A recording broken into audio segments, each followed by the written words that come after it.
Olá, estamos começando mais um Direito em Pauta comigo e com Isabela Lessa. Pois é, Renatinha, e hoje vamos tratar de um tema de interesse de todos e que eu acho que causa muita dúvida, famílias simultâneas. E vamos receber Luciana Brasileiro e Maria Rita Holanda, que são professoras, advogadas e referências em direito civil aqui. Eu não posso nem falar que nós estamos hoje na presença de duas feríssimas, uma pessoa, inclusive, que aprende tudo em direito de família que eu sei, que é no Brasileiro. É um prazer recebê-las aqui na nossa casa. E eu vou começar fazendo a pergunta para minha professora. Lu, explica pra gente, o que são famílias simultâneas? Olá, obrigada pelo convite, a satisfação enorme estar aqui no Direito em Pauta, participando desse programa que já é um sucesso. E realmente esse é um tema muito pulsante, né? Porque é um tema que traz muitas reflexões. As famílias simultâneas, e eu acho que antes de falar sobre elas, é importante dizer que a gente vive num país que é referência em matéria de direito de família no mundo, né? Porque o Brasil é um dos países que aceita, dentro do seu sistema jurídico, a pluralidade. Então, a gente tem mais de um tipo de família na nossa legislação, na nossa Constituição Federal. A gente tem, exemplificativamente, o casamento, a união estável e a família monoparental, né, como tipos exemplificativos de família. Você aprendeu isso.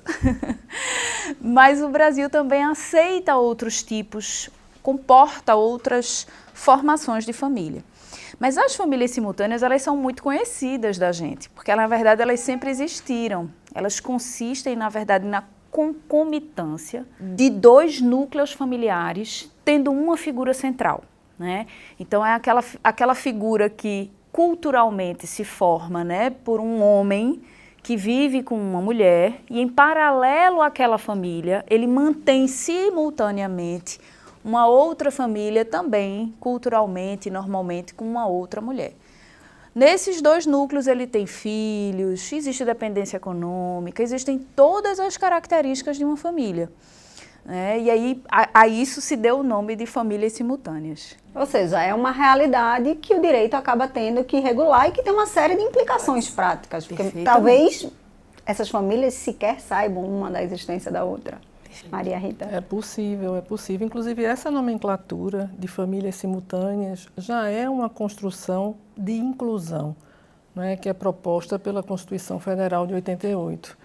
Porque, em verdade, a gente tem um Código Civil que se refere a uma dessas famílias simultâneas, que é o chamado concubinato, né? Então, assim, é uma coisa que mexe muito com a moral, porque, de qualquer forma, significa aí tratar de um tema de traição, né, ou de infidelidade, né, e certamente pode ser que um núcleo conheça ou não conheça.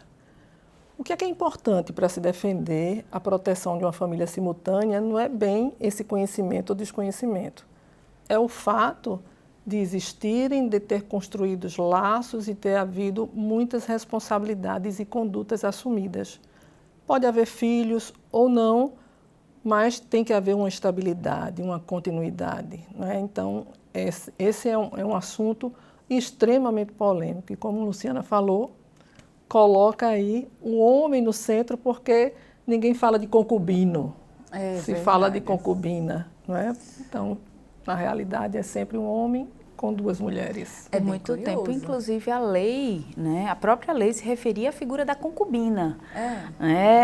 Só posteriormente é que se passou a tratar do concubinato de maneira genérica, mas por muito tempo a própria legislação ela considerava como sendo a figura do concubinato sempre a mulher, né? E aí, quando a gente para pensar nessa estrutura que a gente vive, cultural e social, que é muito machista, né, e de formação dos poderes, do legislativo, do executivo e do judiciário como um todo, muito sempre centrados numa figura masculina, né, a gente para e pensa que essa legislação que, por exemplo, hoje em dia veda direitos ao concubinato, né, é uma legislação pensada por homens, né, para se blindarem dessas relações. E blindarem seus patrimônios.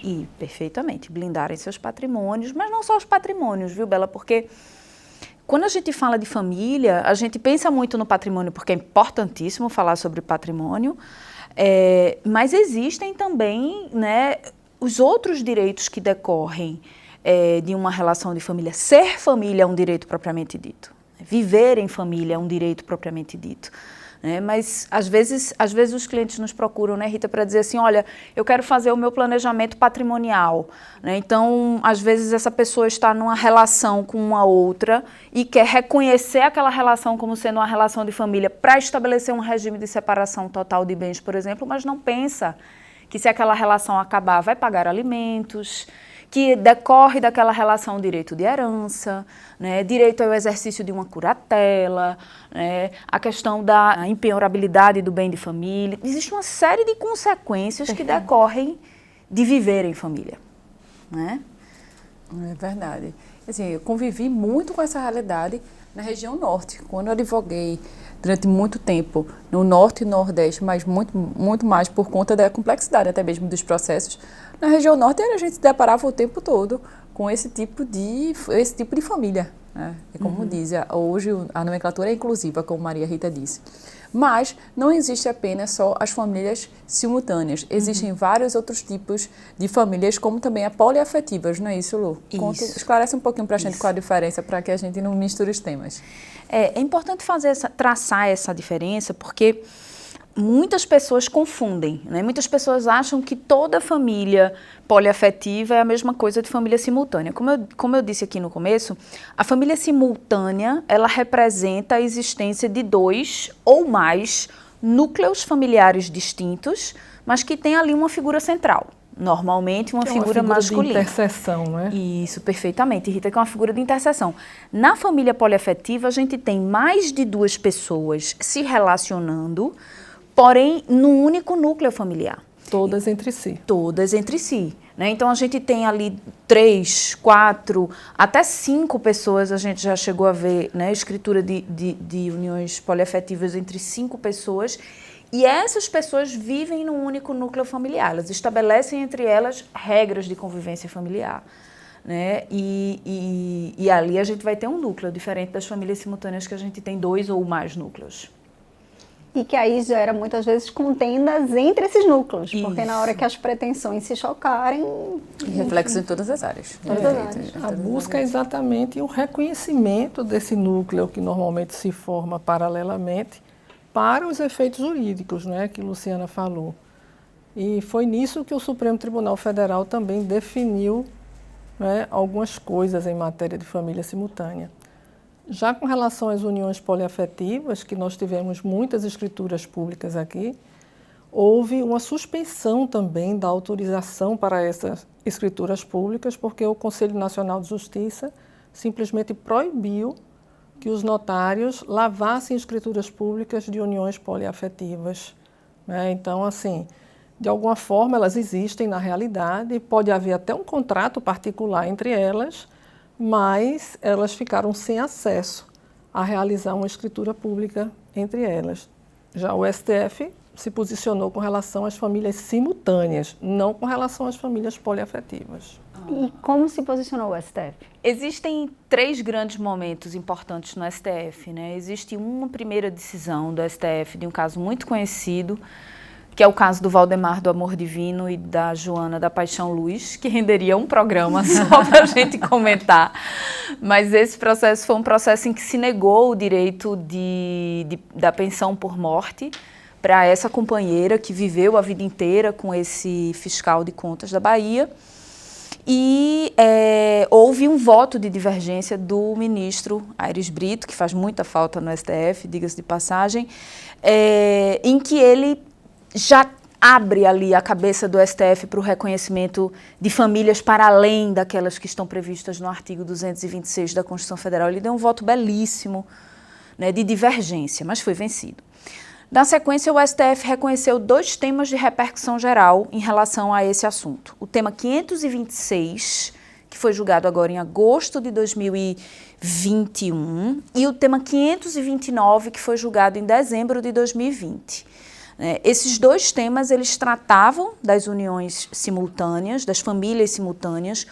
um mais especificamente sobre direitos previdenciários, né, envolvendo duas uniões estáveis, uma a vida entre um homem e uma mulher, e este mesmo homem que também manteve uma relação estável com um outro homem durante 11 anos, 10 ou 11 anos, e o tema 526, que era um tema mais amplo, porque falava da atribuição de efeitos jurídicos para o concubinato de longa duração. E, surpreendentemente, o STF definiu que é impossível estabelecer efeitos jurídicos familiares e previdenciários para as uniões simultâneas.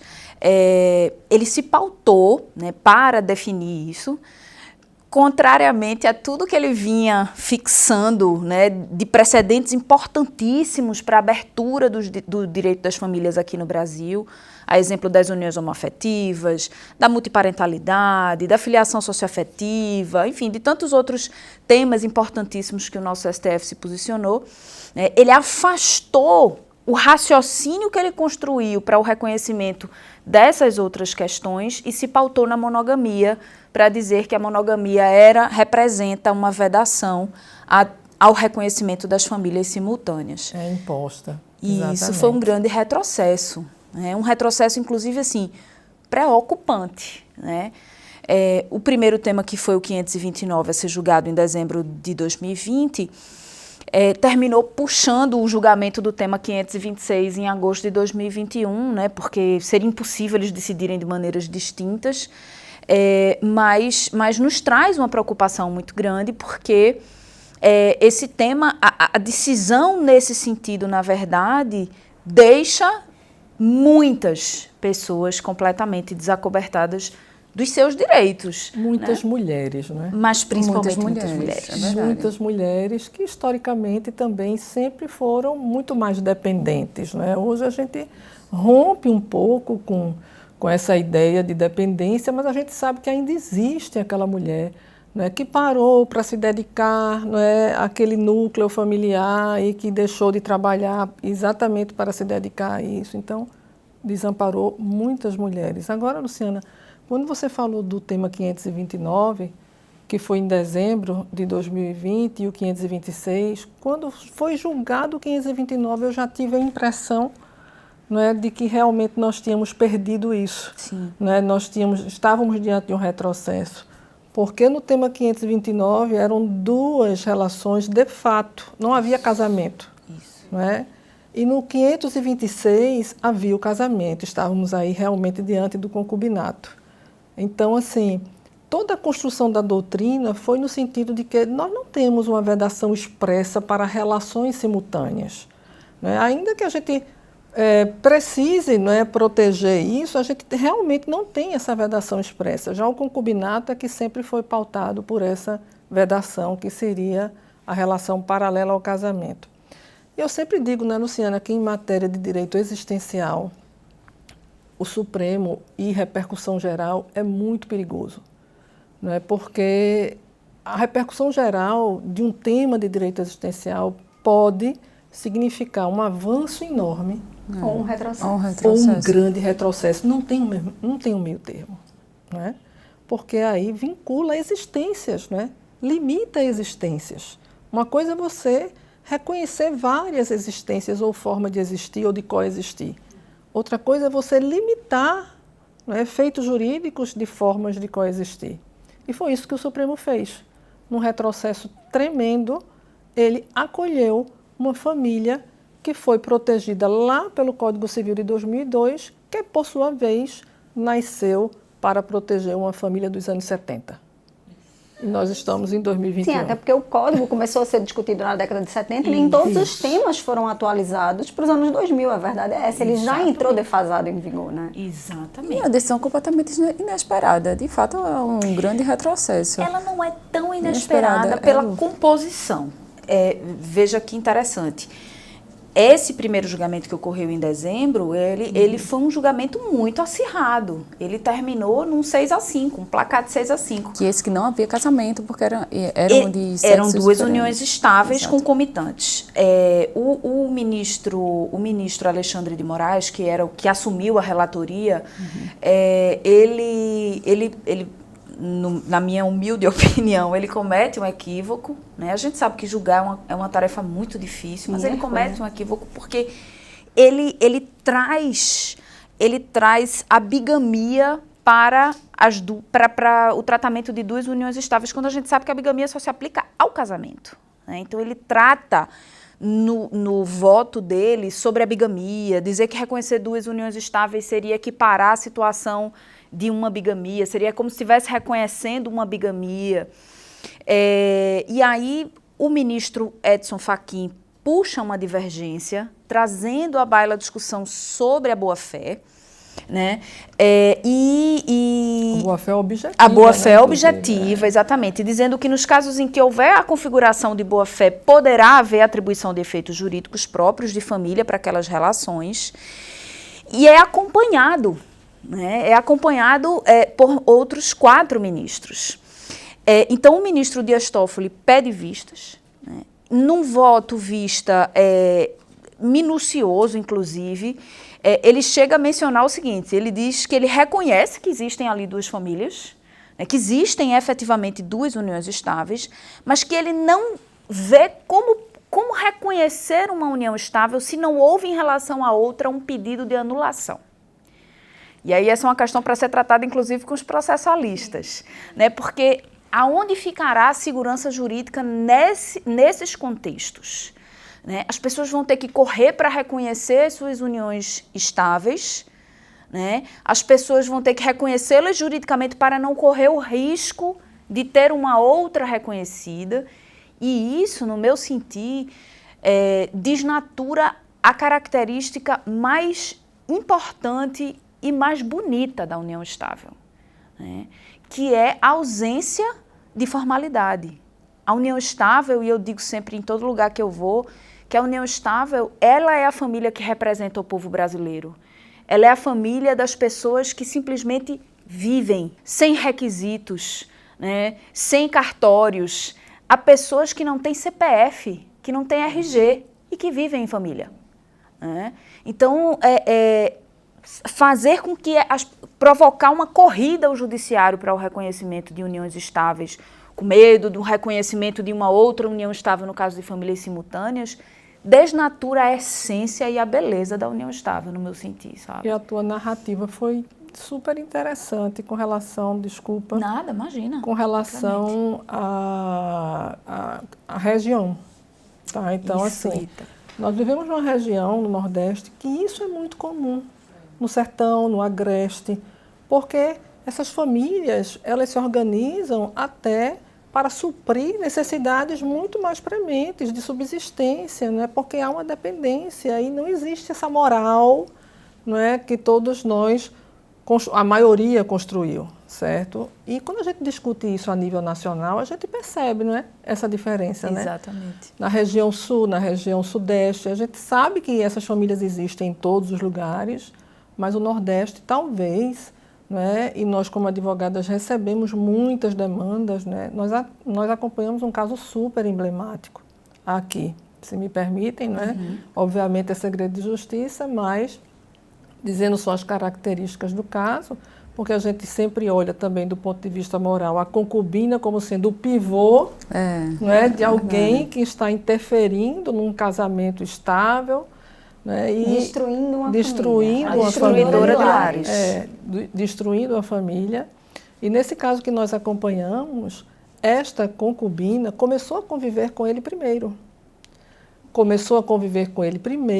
Saiu da dependência do pai para a dependência dele, que era mais velho do que ele. Na verdade, se essa relação hoje existisse, haveria aí até um crime, porque ela era uma criança praticamente quando foi conviver com ele e herdou do pai um patrimônio que passou para ele administrar.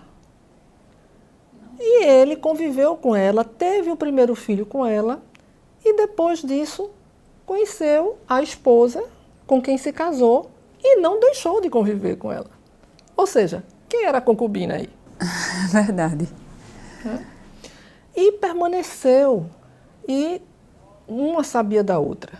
E eles tiveram 6 filhos, né, intercalados. Nossa. Né? A primeira foi dela e o último foi dela também, porque a esposa também teve filhos. Enfim, né? Havia a opção da esposa de se divorciar e não fez. E havia um acordo entre elas, né? de não conviverem entre elas, mas os filhos, os meio-irmãos, conviviam, trabalhavam numa empresa familiar. Né? E foi muito difícil, né, a situação dela, porque terminou que a esposa mesmo reconheceu inicialmente administrativamente a dependência dela da pensão por morte. Elas dividiram a pensão por morte, que é uma coisa que a jurisprudência sempre evoluiu em matéria de direito previdenciário. Né? A gente sabe que não é família, é previdenciário, mas tem como fundo, né, a família, a relação familiar. E depois se arrependeu. E foi lá e entrou com ação para excluí-la como beneficiária, a esposa. Qual das duas? Agora eu fiquei curiosa. A esposa foi lá, né, e entrou com uma ação para excluir a companheira, porque é a companheira, né, dessa pensão por morte. Em primeira instância, ela foi excluída. Em segunda instância, o nosso tribunal aqui, Regional Federal da 5ª Região, depois também de uma grande discussão, reconheceu que haveria efeitos jurídicos, haveria uma família, haveria dependência, que é uma coisa que a gente tem que elogiar, tá? Que é o posicionamento dos tribunais regionais federais em matéria de direito previdenciário nessa matéria. Agora estão sujeitos ao STF, né? Depois da repercussão Por isso geral. que é perigosa a repercussão geral. Perigosíssimo, assim. E eu tinha muito contato com esse tipo de caso, porque era em relação a acidente de trabalho. Aí o acidente de trabalho levava em consideração para efeitos trabalhistas também a quem era que tinha direito aos benefícios previdenciários. E aí tinha os efeitos previdenciários e que geralmente a pensão por morte já era dividida entre duas famílias ou até mais. E esses efeitos repercutiam na área trabalhista para efeito de indenização, enfim. Que é por isso que iniciativas como essa são importantes, a gente conversar sobre isso aqui.